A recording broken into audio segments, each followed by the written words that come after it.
안녕하세요. 골드만 삭셀입니다. 오늘은 위대한 발명가, 우리가 잘 아는 토머스 에디슨.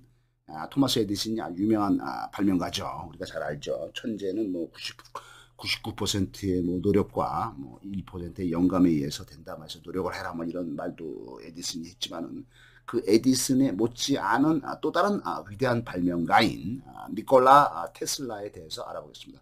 이 테슬라라는 사람이 에디슨과 상당한 경쟁자였는데 이 사람의 이름을 따서 만들어진 것이 지금의 이제 테슬라 자동차 있죠. 테슬라 자동차가 어, 지금 아주 그 전기 자동차 잘 나가고 있죠. 그래서 테슬라 자동차를 만든 그 이름이 이제 니콜라 테슬라에서 따왔다 이렇게 돼 있습니다. 이 사람은 1856년부터 1943년까지 87살에 죽었습니다. 유럽의 오스트리아 출신의 미국의 발명가이면서 물리학자가 되겠습니다. 지금 전기 시스템이 이제 이 사람이 발명한 것이 이제 교류 시스템, 에디슨이 한 것은 직류 시스템 이렇게 되어 있습니다. 근데 이 그 테슬라의 교류 시스템이 결국 상용화에 성공을 하게 되겠습니다. 여자한테는 관심이 전혀 없어서 여자 관계가 평생 동안 전혀 없었다고 합니다. 늙어서는 어떤 사유로 인해서 호텔방을 전전하면서 가난하게 살다가 간 걸로 되어 있습니다. 머릿속에 이제 아이디어가 가득해서 죽을 때까지 중력이라든가 뭐 이런 여러 가지 연구와 발명 활동을 왕성하게 한 사람으로 되어 있습니다. 1882년 26살 때 젊었을 때 에디슨 전기 회사의 파리 지사에 취직을 하게 되고 자신의 그 전기 교류 시스템이 에디슨의 직류 시스템보다도 월등히 낫다는 것을 증명하고 보였습니다. 1884년에 28살 때 미국으로 건너와서 에디슨 회사의 고장이라든가 누전이라든가 화재 등의 설비 수리 기사를 하게 되었습니다. 이러면서 이제 기술력이 풍부한 이 테슬라가 에디슨과 전류 전쟁을 시작하게 됐습니다. 그 당시만 하더라도 미국에서는 에디슨이 이제 직류전기를 처음으로 개발해서 내놨기 때문에 이제 뭐 불이 전등이 들어오는 거죠. 각 가정마다 이제 이때부터 이제 불이 들어온 거죠. 뭐 우리나라에 그 정도 그 이제 그 전기 최초의 이제 전구다마로 이제 불을 켰다고 합니다. 그러니까 그때까지는 이제 밤에 불이 없었죠. 뭐 호롱불이라든가 촛불이라든가 뭐 이런 것밖에 없었지만은 이 1884년 우리나라 고종 때 요때 이제 에디슨이 이제 전기를 발명을 해서 각 가정마다 전기가 들어오고 불이 들어왔죠.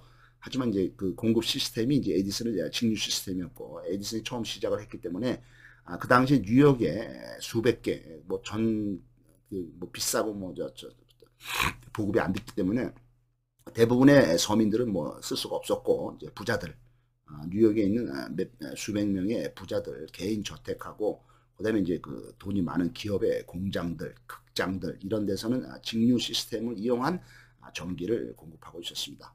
하지만 이제 직류 시스템을 이제 설치를 하고 운영하는 데는 좀 그 비용이 많이 들죠. 그래서 이제 그 상용화, 보편화하기에는 좀 문제가 있는 시스템이 직류 시스템이 되겠습니다. 하지만 이제 니콜라 테슬라는 자동 조절 장치를 개발을 하고 발전기 성능을 개선하면서 뛰어난 기술력을 가지고 교류 시스템을 완성하게 됐습니다.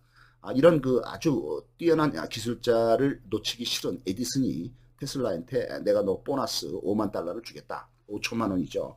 그 당시면 이제 엄청난 돈이죠. 뭐 한 지금 5억쯤 되겠죠. 그래서 그거를 약속하지만은 이제 에디슨이 나중에 이제 돈을 주지 않았다고 합니다.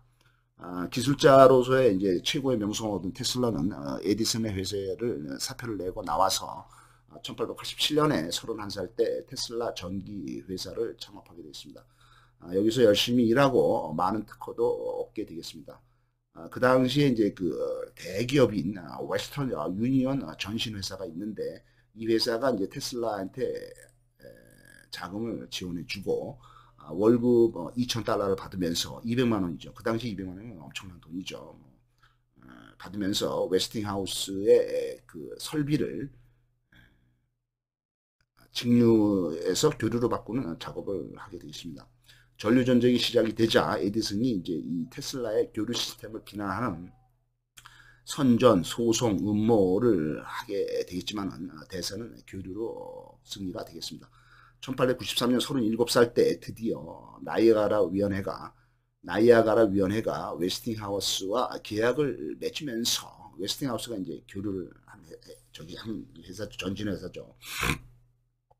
전류 전쟁은 교류의 승리로 끝이 나고 이 그 테슬라, 니콜라 테슬라가 승리한 걸로 되어 있습니다. 그래서 이제 보면은 이제 그 직류 쪽이 이제 에디슨, 교류 쪽이 이제 니콜라 테슬라인데, 이거는 이제 직류 쪽은 이제 10배나 많은 송전로 구축 비용이 들게 되지만은 전자파도 발생이 안 되고 전력이 손실 없이 장거리 송전이 장점이 되겠습니다.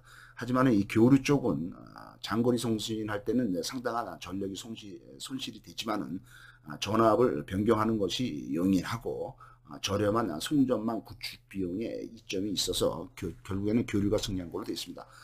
니콜라 테슬라는 교류 시스템을 만든 것 이외에 자기장을 이용한 세계의 기상 조절 장치와 무선으로 에너지를 보내는 무선 통신 등의 연구에 집중하게 되어 있습니다. 1895년 39살이 되었을 때 그의 실험실에서 큰 화재가 발생해서 그 당시로만 따져도 엄청난 금액인 100만 달러의 손실, 10억 원이죠. 손실이 발생되겠습니다. 무선 통신과 무선 에너지 송신, 그 다음에 X선, 그 다음에 액화탄소 기술 등 그가 갖고 있던 모든 기술 특허들이 사라지고 파산 위기에 직면하게 되겠습니다. 우리가 이제 보통 그 병원에 가면 X선 촬영을 하죠. 이 X선 촬영을 할 때 X선의 발견은 렌트겐이 했다고 우리가 배우고 있죠. 하지만 이 렌트겐이 X선을 발견하기 이전에 이미 테슬라가 X선을 발견을 했고, 이 X선으로 이용한 촬영도 완료를 했다고 하고 있습니다.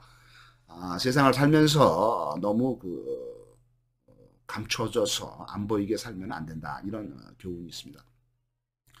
당신이 평판의 주인공이 되라. 그러니까 이 무대에서 한번 살다 가는데 주인공으로 살도록 해라. 그래서 그 다음에 이제 상대방이 감춰진 동기, 그 사람이 감춰진 동기가 무엇인지를 알아내는 것이 내가 권력의 획득을 할 수 있는 핵심이 되겠습니다. 군중 속에 파묻혀 있지 말고 고개를 내밀고 반드시 두드러져라. 관심을 끌어당기는 자석이 되어서 더 크고 더 화려하고 더 신비로운 존재를 스스로 연출을 해라. 성공을 하려면 무조건 유명해져야 한다. 과시하고 눈에 띄는 존재가 되어야 한다. 긍정이든 부정이든 관심을 끄는 것이 성공의 핵심이 되겠습니다.